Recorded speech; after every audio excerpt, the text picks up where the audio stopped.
May the words of my mouth and the meditation of my heart be acceptable unto you, O Lord. Today's scripture is taken from Matthew chapter 6, verses 19 to 24. The commandment in this passage is given in verse 20. Lay up for yourselves treasure in heaven. And the entire passage is Jesus giving argument after argument on why we should do so. To state them without going into detail, we must lay up treasures in heaven because number 1, treasures on earth are temporary. Number 2, treasures in heaven are eternal. Number 3, your heart will be set in heaven rather than on earth. Number 4, we cannot serve two masters. I want to spend the rest of my time on the fourth point. First of all, clearly this passage teaches that treasure is not a bad thing.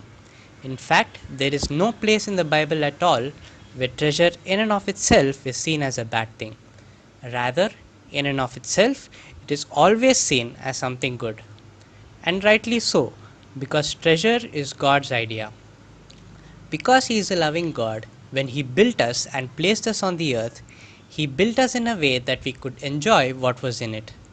The enjoyment of the material world is the gift of love from God to mankind. But we are all aware of the many warnings the Bible gives about the pursuit of wealth. How can something good bring us harm?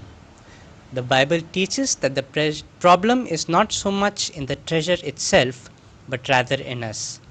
The Bible teaches that although man knows God, he does not glorify Him nor give thanks to Him, but his foolish heart is darkened.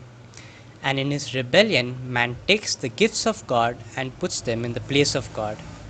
When this pursuit of money becomes central in our lives, we disregard the needs of our neighbors, disobey God, and even embrace self-destructive lifestyles.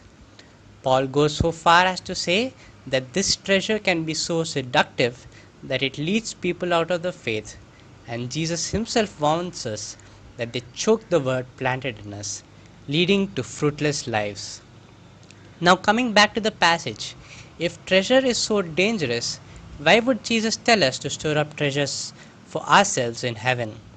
Will they not compete with God in heaven? I'll answer that question with an illustration.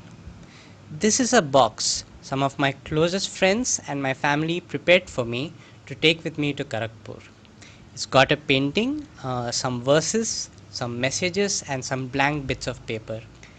In and of itself, it looks pretty and has some uses, but what transforms it from a box to treasure is the people who gifted it to me. The box doesn't compete for the affection of my friends, rather, it reminds me of them, deepens my understanding of their creativity, informs me of their affection towards me, and fills my heart with gratitude for them. And that's the purpose of treasure in heaven. It will remind us of God, deepen our understanding of His riches and glory, inform us of His affection towards us and His delight in the fruit of our labor, and will fill our hearts with gratitude. We will never see treasure for what it is until we see God for who He is.